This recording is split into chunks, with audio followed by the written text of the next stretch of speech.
Di pertemuan kali ini kita akan membicarakan mengenai tema kinetika kimia.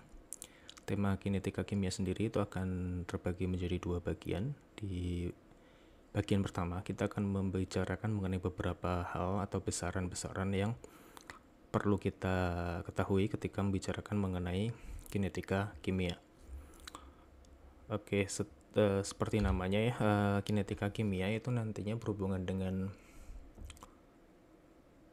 laju atau kecepatan sebuah reaksi kimia itu untuk terjadi. Jadi kita bisa mendeskripsikan kira-kira sebuah reaksi kimia itu terjadi cepat, sangat cepat, lambat, atau bahkan sangat lambat gitu.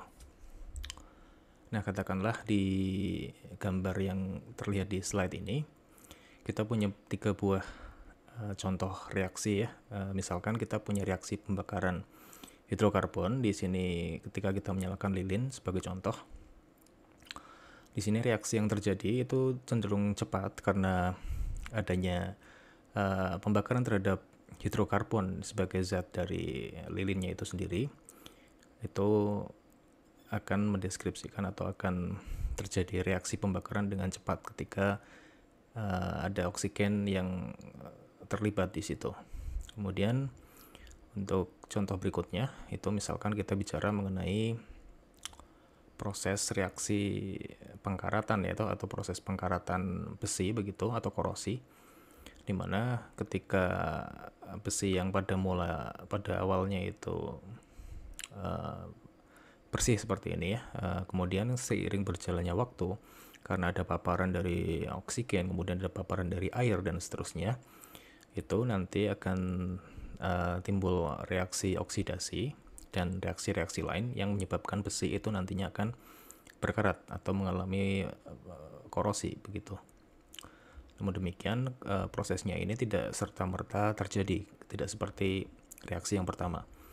Di sini dibutuhkan waktu yang cukup lama. Katakanlah kita punya besi, kemudian kita tinggalkan di lingkungan yang terpapar air ataupun oksigen selama berminggu-minggu atau bahkan berbulan-bulan, itu nanti akan timbul korosi ini. Seperti itu. Itu kenapa kita masukkan proses korosi itu sebagai reaksi yang cenderung berjalan lambat. Kemudian untuk yang ketiga itu adalah reaksi yang terjadi terhadap berlian ya, atau intan atau diamond begitu.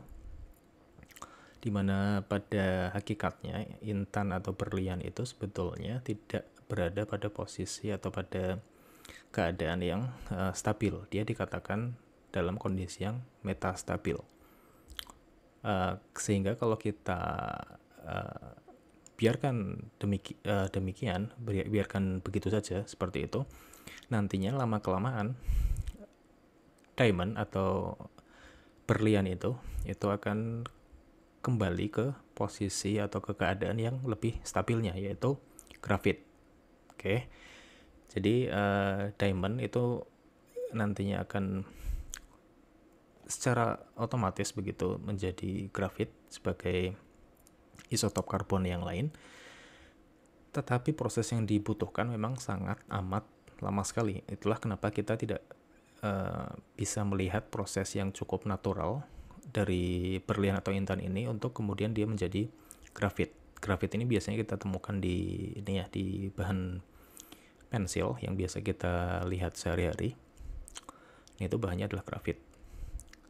Nah, cuma memang waktu yang dibutuhkan untuk diamond menjadi grafit ini sangat amat lama karena proses kinetikanya berlangsung sedemikian lama, kecuali kalau memang kita beri perlakuan khusus terhadap berlian itu untuk nantinya menjadi grafit. Tetapi kalau di kondisi natural, perubahan diamond menjadi grafit ini berlangsung pada waktu yang sangat lama. Mungkin bahkan bisa dikatakan ratusan atau bahkan ribuan tahun itu baru akan terjadi, atau mungkin baru akan menjadi grafit ya, seperti itu. Itulah kenapa kita katakan reaksi ini itu berjalan dengan laju atau dengan kecepatan yang sangat amat lambat, seperti itu. Oke, kemudian apa yang kita perlu ketahui ketika bicara mengenai kinetika kimia? Nah, seperti namanya juga, kinetika itu pasti berhubungan dengan kinetik atau laju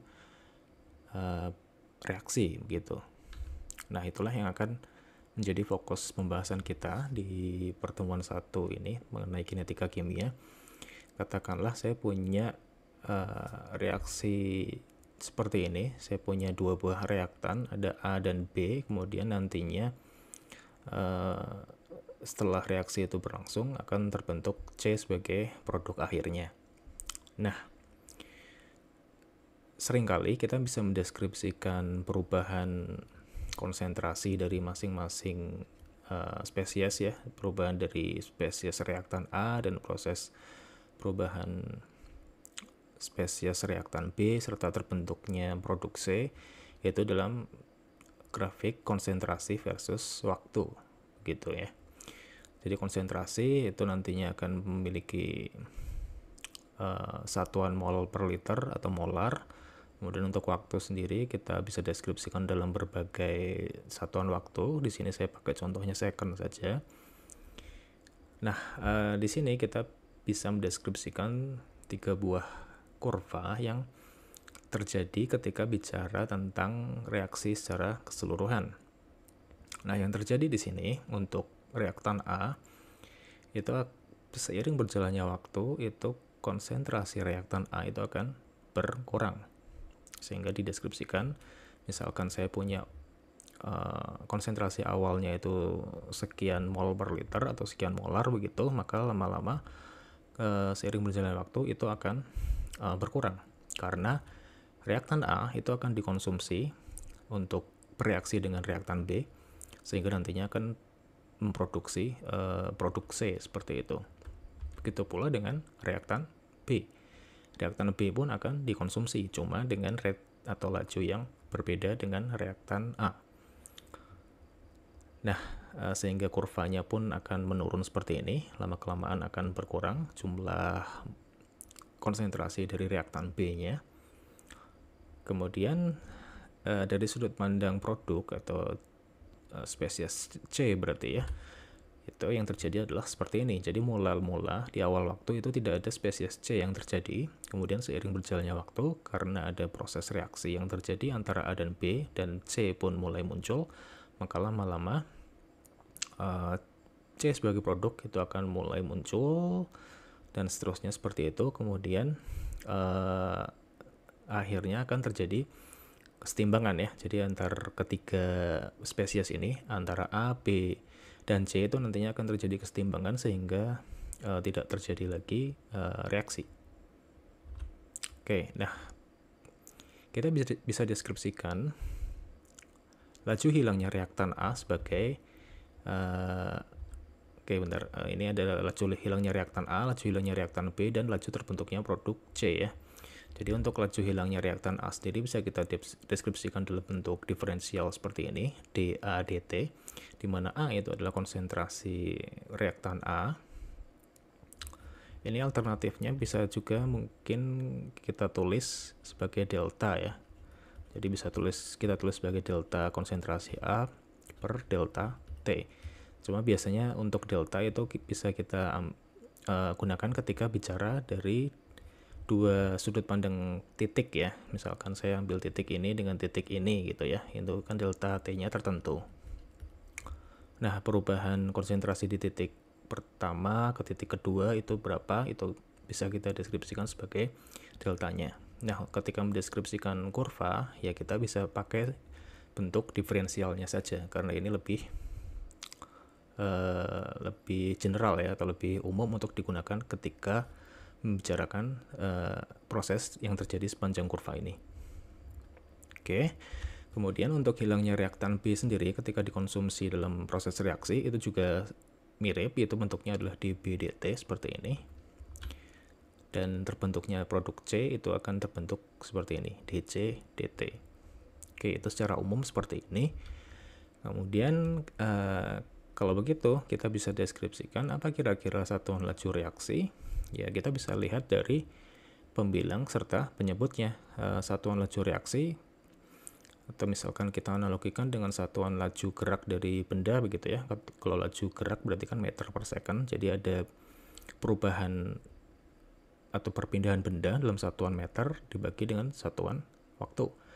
Nah, mirip seperti itu ketika bicara tentang laju reaksi, ya kita tinggal ambil pembilangnya sebagai perubahan konsentrasi dari masing-masing spesies, kemudian dibagi dengan satuan waktunya. Jadi kita bisa tuliskan satuan laju reaksi sebagai misalkan dalam mol per liter begitu, boleh mol per liter per second, atau bisa kita tuliskan pula dalam bentuk molar per second, atau dalam bentuk lain ya bebas saja, kita bisa tuliskan juga dalam misal mol per liter per menit begitu,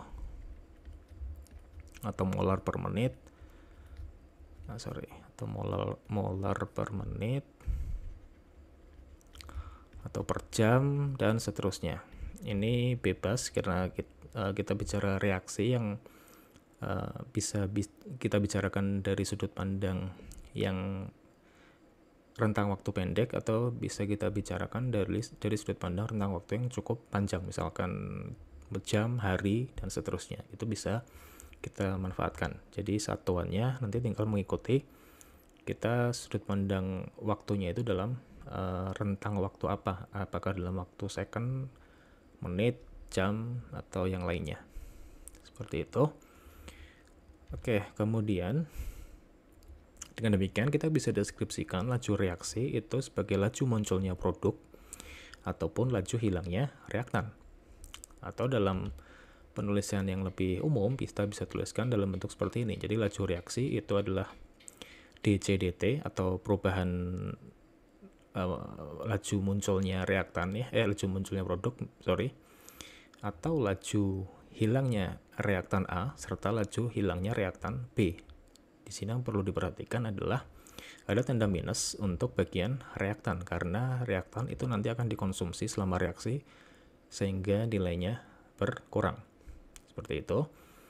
Nah, kemudian di yang reaktan B pun itu kita manfaatkan koefisien reaksinya atau koefisien stoikiometrinya di situ.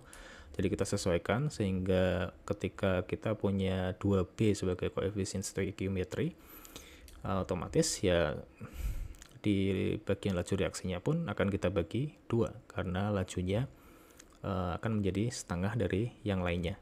Seperti itu. Nah, ini tinggal disesuaikan untuk masalah angka di depan diferensialnya ya, seperti itu. Oke, kemudian apa yang terjadi ketika kondisi sudah setimbang? Jadi ketika waktu berjalan akan tiba di suatu titik di mana kondisinya itu akan setimbang sehingga tidak ada lagi reaksi yang terjadi, sehingga bisa kita katakan di situ ada kondisi setimbang atau equilibrium. Otomatis dikatakan bahwa tidak ada lagi perubahan konsentrasi reaktan maupun produk. Jadi perubahan konsentrasi produk maupun perubahan konsentrasi reaktan itu akan sama dengan 0 ketika kondisinya sudah setimbang. Oke, nah langsung kita bicarakan dalam sudut pandang contoh kasus. Misalkan seperti ini, saya punya contoh kasus reaksi pembakaran metana. Itu ada metana CH4 ditambah 2O2, itu nantinya akan menghasilkan produk pembakaran yaitu CO2 serta 2H2O. Nah, untuk bentuk seperti ini kita bisa simply tuliskan laju reaksinya sebagai minus D CH4 dt, ini sebagai hilangnya reaktan CH4, sama dengan setengah atau minus setengah karena ada 2 sebagai koefisien reaksi, minus setengah DO2 dt, kemudian munculnya produk itu DCO2 dt sama dengan setengah DH2 dt. Ini sepertinya saya kira cukup simpel untuk dipahami, sehingga nantinya bisa kita tuliskan dalam bentuk umum. Misalkan saya punya reaksi seperti ini, A kecil A tambah B kecil B itu akan menghasilkan produk C kecil C tambah D kecil D. Nantinya bisa kita tuliskan bentuk laju umum atau bentuk umum laju reaksi itu dalam bentuk yang seperti ini. Ini bisa dipahami saya kira. Baik. Kemudian ada beberapa faktor yang nantinya akan mengaruhi laju reaksi dari sebuah reaksi kimia. Yang pertama itu tentu saja jenis reaktan. Jenis reaktan yang berbeda itu nantinya pasti akan menghasilkan laju yang berbeda. Katakanlah saya punya produk yang sama begitu, tetapi reaktan yang di reaksikan itu berbeda misalkan, maka itu tentu akan menghasilkan laju reaksi yang berbeda. Jadi nantinya kecepatan sebuah reaksi itu terjadi bisa berbeda. Kemudian yang berikutnya ada konsentrasi reaktan. Konsentrasi reaktan juga berpengaruh terhadap laju reaksi. Jadi misalkan saya punya katakanlah 2 buah vessel ya, 2 buah wadah seperti ini misalkan. Katakanlah saya di sini punya reaktan yang lebih sedikit. Misalkan saya punya 2 buah reaktan, ada yang kecil, misalkan ada yang besar seperti ini. Kemudian untuk yang kedua saya misalkan konsentrasinya lebih banyak di situ. Oke. Nah, katakanlah saya punya 2 buah sistem yang mirip. Jadi spesiesnya sama, ada spesies A, ada spesies B misalkan. Cuma konsentrasinya berbeda, yang B itu lebih banyak. Nah, otomatis probabilitas atau peluang dari bagian yang kanan itu probabilitas untuk saling bertemu antar reaktan di bagian kanan itu akan lebih tinggi. Jadi kemungkinan di misal saya sebut 1 dan 2 ya. Misal saya sebut 1 dan 2. Kemudian untuk reaktannya saya sebut A dan B. Untuk yang kecil itu yang A, yang besar yang B, begitu. Nah, untuk bagian 2,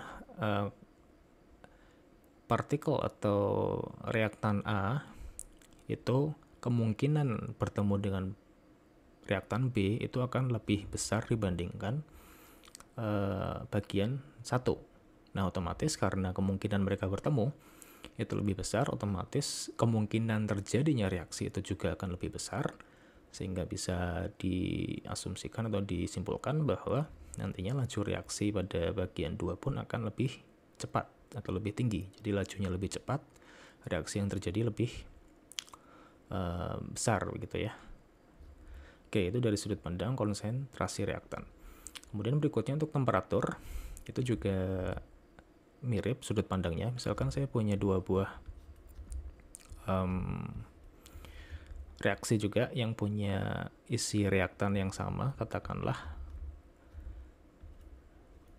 begitu. Cuma di sini misalkan konsentrasinya sama, cuma yang satu katakanlah saya berikan pemanasan di situ ya. Saya berikan pemanasan sehingga temperaturnya lebih rendah. Oke. Nah, untuk temperatur yang lebih rendah itu otomatis kita sudah tahu dari pembahasan di awal kuliah ya mengenai teori kinetik molekul. Di situ bahwa temperatur tinggi itu indikasinya adalah energi kinetik partikel atau energi kinetik molekul yang juga lebih tinggi, sehingga menghasilkan kemungkinan pergerakan atau pergerakan dari molekul yang lebih sering gitu. Nah, seringnya pergerakan molekul itu juga berimplikasi pada kemungkinan lebih tinggi terhadap masing-masing molekul untuk bertumbukan satu sama lain. Nah, dari tumbukan itu otomatis akan terjadi reaksi karena satu reaktan itu akan bertemu dengan reaktan yang lain itu dengan lebih cepat atau dengan lebih mudah begitu untuk yang bagian yang lebih tinggi, sehingga di sini bisa kita simpulkan bahwa temperatur nantinya akan memengaruhi laju reaksi ya, dan normalnya pada kondisi normal temperatur yang lebih tinggi itu mempercepat laju reaksi yang terjadi seperti itu. Oke, kemudian untuk luas permukaan sendiri itu juga nanti akan mempengaruhi laju reaksi. Apa itu luas permukaan? Luas permukaan maksudnya adalah katakanlah saya punya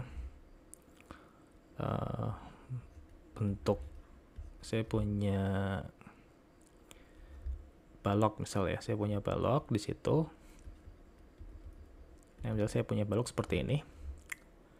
satu buah balok kita tahu bahwa dia punya 6 buah permukaan. Oke, atas bawah, kanan kiri, depan belakang gitu kan. Jadi ada 6 permukaan di sini, ada 6 surface area. Saya tulis sebagai 6 SA atau surface area. Surface area itu luas permukaan. Kemudian misal saya bagi si baloknya ini menjadi 2 buah bagian, misal seperti itu, sehingga nantinya akan menjadi 2 buah balok yang lebih kecil, misal seperti itu.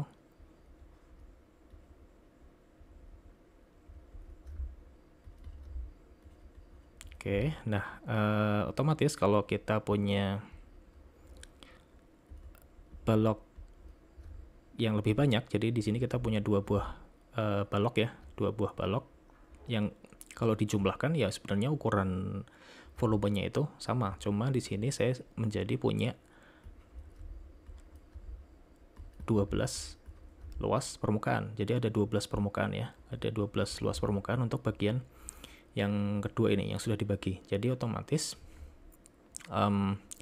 kemungkinan terjadinya kontak antar satu molekul ini di sini, misalkan si baloknya itu kita analogikan sebagai molekulnya, oke.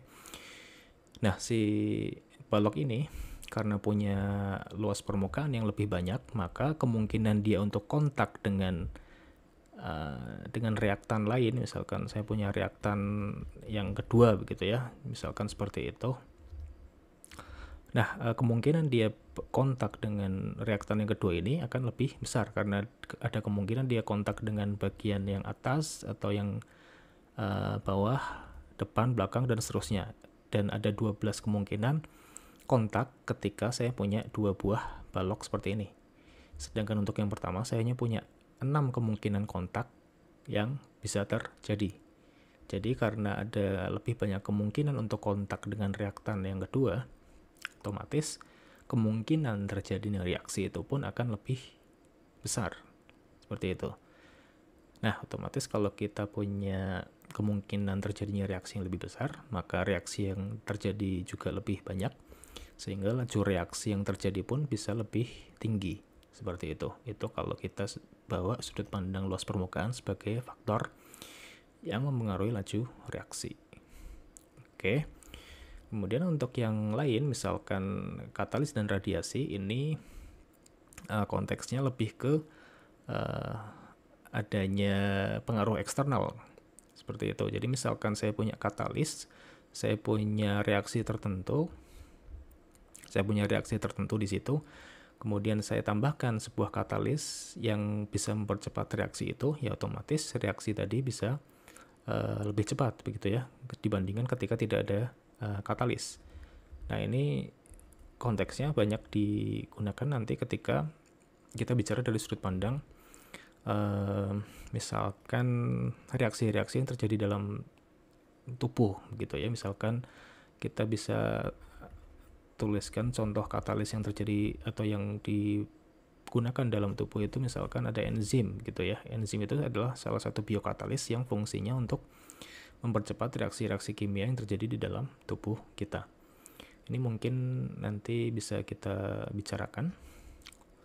Kemudian untuk radiasi sendiri, radiasi juga itu sebetulnya ada pengaruh eksternal, dalam artian di situ ada entitas lain ya, misalkan radiasi gelombang elektromagnetik. Jadi katakanlah saya punya wadah seperti itu, saya punya wadah tertentu seperti itu, kemudian saya katakanlah saya tempatkan dalam microwave oven, misalkan saya tempatkan di microwave oven atau oven microwave ya. Jadi microwave itu adalah salah satu bentuk gelombang elektromagnet atau radiasi elektromagnet. Nah, di beberapa contoh reaksi, keberadaan gelombang elektromagnet ini itu bisa mempercepat terjadinya reaksi yang dilakukan oleh sistem ini. Jadi reaktan itu akan lebih cepat untuk membentuk sebuah produk tertentu ketika dipapari atau dikenai radiasi elektromagnetik. Oke, seperti itu. Atau di contoh lain juga mungkin bisa kita ambil, misalkan ada jenis-jenis radiasi elektromagnetik yang lain, itu juga bisa mengaruhi laju reaksi yang terjadi. Oke, seperti itu.